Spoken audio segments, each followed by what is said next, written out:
The rich are future-proofing their money with AI, while the average person just uses ChatGPT to search guacamole recipes. I just gotta add a pinch of salt and wrong channel. Here's the harsh reality. If you're not learning to use AI, you're preparing to be replaced by AI. And that's why in this video, I'm gonna show you how to build a game plan with AI so you don't fall behind. And I'm gonna do that by talking about three things. Number one, I'm gonna talk about this AI bubble. Number two, I'm gonna talk about how you can earn money using AI. And number three, I'm gonna talk about how you can invest in AI strategically. There's a lot of talk right now about artificial intelligence being a bubble and that it's going to burst and AI is going to crash. And well, there's a pretty good chance of that happening. History doesn't repeat itself, but it does rhyme. We saw the exact same thing happen with the internet bubble 25 years ago. In the late 1990s, everyone was talking about how internet stocks are going to the moon and can't fall. It got to the point that if you started a company and added the words .com at the end of it, you could go out and raise a couple $1,000,000 from a venture capitalist without even a business plan because everybody wanted a piece of this action. And then came the year 2000. And the internet bubble burst. Lots of internet companies collapsed and valuations came crashing down. It got so bad that the media was even publishing stories like this. The internet may just be a passing fad as millions give up on it. None of the .com companies that were flying high were safe. Even Amazon stock fell by 90% during this crash. But we all know how the story ended because if there was no internet, there would be no random viewer watching this random guy on YouTube.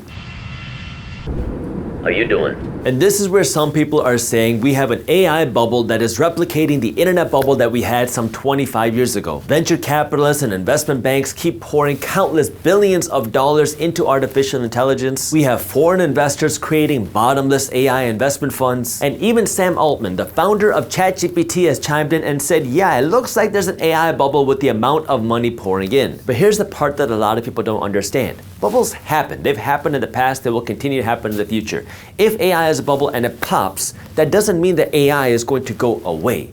A lot of people think that if this AI bubble is going to crash, the AI is no longer going to be a thing, but AI is not a fad. It is going to stay, and if a bubble pops, we're going to see companies crash, we're going to see valuations fall, we're going to see some companies go away, but artificial intelligence is not going to die with it. And that's why it's so important for you to understand how to use AI the right way and how to future-proof your money with AI. So let's talk about now how you can actually earn money using artificial intelligence. And I should let you know, for those of you that are investors or want to become investors, I'll put together a free investing masterclass that will walk you through how you can start investing your money and find investment opportunities before everybody else. I'll show you the strategies that my firm and I use to find investment opportunities before the crowd. It's a completely free masterclass. There's a ton of value in there, and I would love for you to watch. So if you'd like to watch it, all you have to do is register. I have the link for you down in the description below. And when you sign up, you will also get Market Briefs, my newsletter for investors, for free as a bonus. There are two ways you can use AI to make money. You can use AI to make your work more efficient by making your work better, or you can use AI to find new work, which is to actually create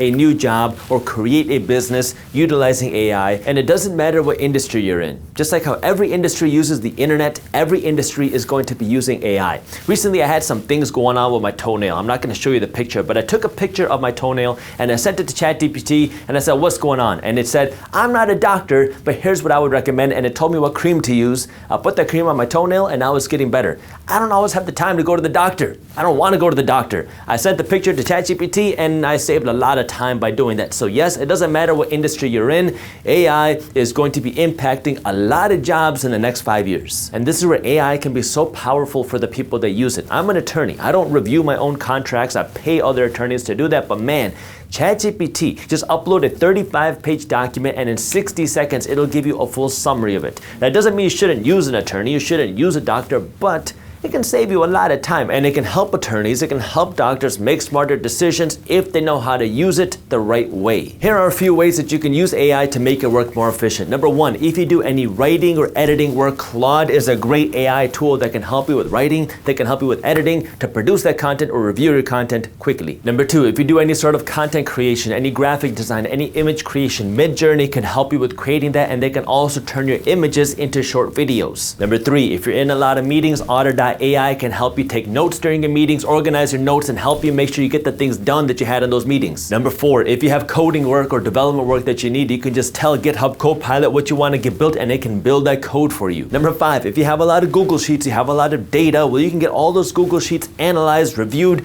and give feedback through ChatGPT. Yes, it can help you with a lot of data analysis. But this AI can also create opportunity to help you find new business or build business ideas, because the reality is there's a lot of people, a lot of industries that want to use AI but don't know how to do that, and that creates a business opportunity for you. Now, you could go out and create an AI consulting business, but it doesn't really help when you're not niched down. And if you can find a right niche, that can help you make even more money a whole lot faster, because you're providing a real service that you specialize in. I'll show you. Now, these are just a few ideas that I thought of that I think could be very interesting. Number 1 is helping realtors build a virtual tour of properties that are already staged because of AI. If a real estate agent wants to sell a property, they want to show this property off as great as possible. And if you can build these virtual tours of their properties that are staged, meaning they have furniture in there, that can help show the property in a much better light, and they will be willing to pay you for that. And now you can build a whole book of business by finding real estate agents. Anytime they list a property, they want to go through you to build a virtual tour with the beautiful staging inside of it, so they can show off their properties to their potential clients. Number 2, there's a lot of small doctor practices out there where doctors have to handwrite or they type all these notes, and they spend hours a week writing these notes down.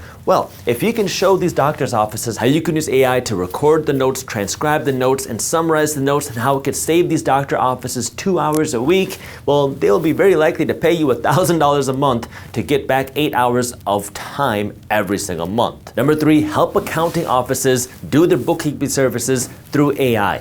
Bookkeeping can be a very tedious task, and what a lot of accounting firms have done, if they don't do it in-house, is they try to find people in India or the Philippines to do all the laborious bookkeeping process. But you can automate that with AI. If you could show them how you can use AI to get all the bookkeeping from bank statements, from receipts, from credit card statements, and you can put it all onto a Google Sheet, well, those accounting firms will be willing to pay you money. That way they can save money on the other labor. Number 4, as an attorney, I can tell you that attorneys are spending hours every single day doing tedious emails.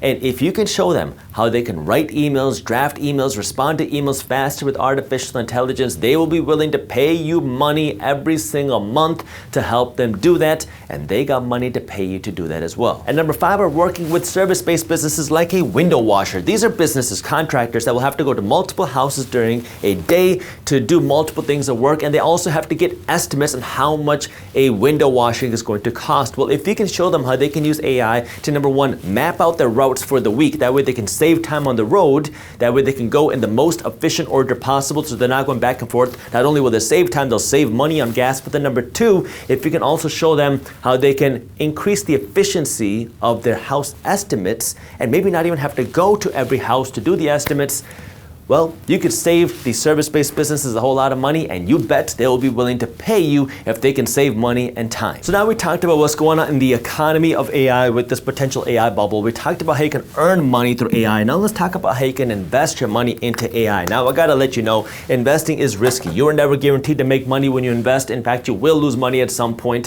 which is why you need to always do your own due diligence and never blindly trust a random guy on YouTube. And yes, if you're in an AI bubble and AI stocks crash, you bet there will be bigger opportunities coming, but you want to understand what the investment opportunities are, because a lot of people think that, oh, if I want to invest in AI, I just find a company that's creating AI and I should invest in that. But that's really the very base way that you can invest in AI. So let me talk about the different opportunities there are in investing in the AI industry. Now, when you invest your money, you can invest into an individual company which has the highest risk for the highest potential return. This would be like investing in the Nvidia stock and hoping that it's going to continue to keep growing in the future. High risk for high potential return. The problem with that is if Nvidia were to go down, if Nvidia were to go bankrupt, you lose everything.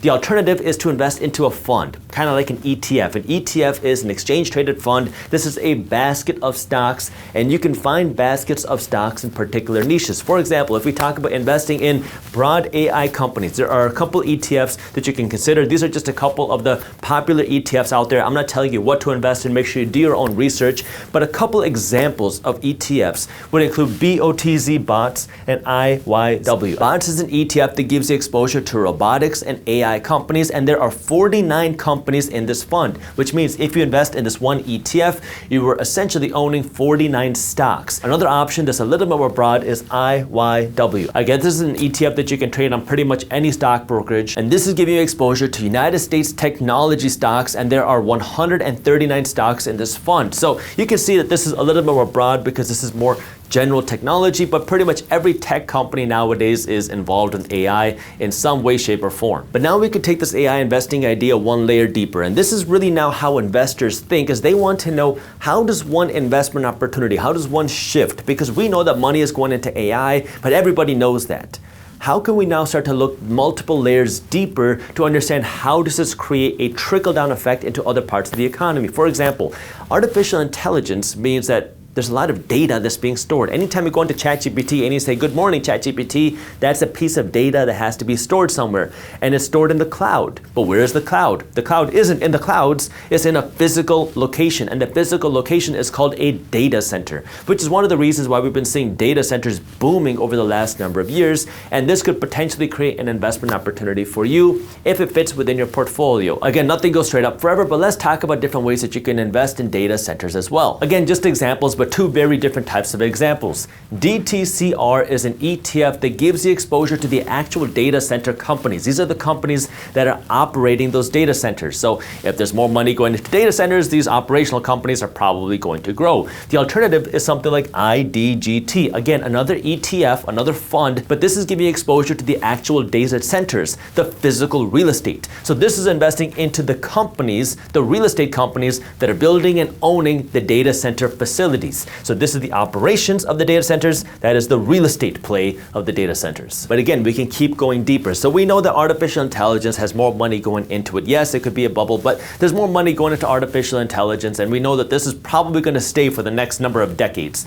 Well, if there's more artificial intelligence, that's going to mean that there's going to be a bigger need for data centers. If there's a bigger need for data centers, well, those data centers need to be powered because the data centers have a whole bunch of computer chips that require a lot of energy. Well, that could also create an investment opportunity because there's been a boom of data center energy companies. Now, at the time we recorded this video, there's not really a lot of data center energy ETFs, but there's a lot of stocks that you can consider investing in that will give you exposure to these data center energy companies. Now, again, more risk for more potential return, but it could be something to think about because there's a lot of innovation happening, because if these energy companies can find a slightly cheaper, slightly more efficient way to provide energy to fuel these data centers, well, that could save the data center companies money, and you bet that they want to be as efficient as possible and improve their profits as well. But again, we can even go deeper down this rabbit hole. We know that money is going into artificial intelligence. We know that artificial intelligence is going to require more data centers. We know that these data centers need to be powered, but if these data centers have all this power and is powering these computer chips, that's going to produce a lot of heat. And these data centers have to stay cool, because if they overheat, the computer chips are going to melt, they're going to malfunction, and then everything is going to fail.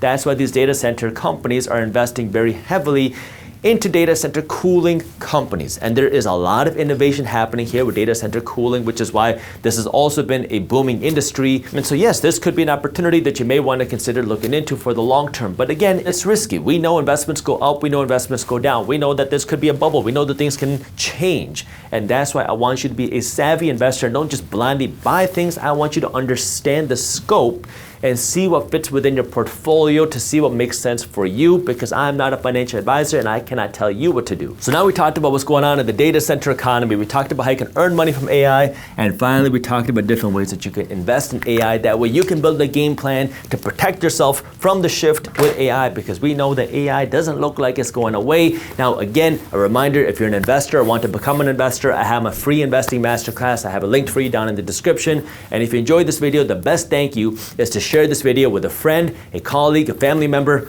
or a fellow investor. According to Forbes, banks are quietly tightening up their lending standards, meaning it's getting harder for people and businesses to get a loan. We've seen this happen before. In the past, when banks would get stricter about their lending practices, it has been an indicator for an economic slowdown. And now with banks tightening the lending standards again in 2025, the question is what's coming next?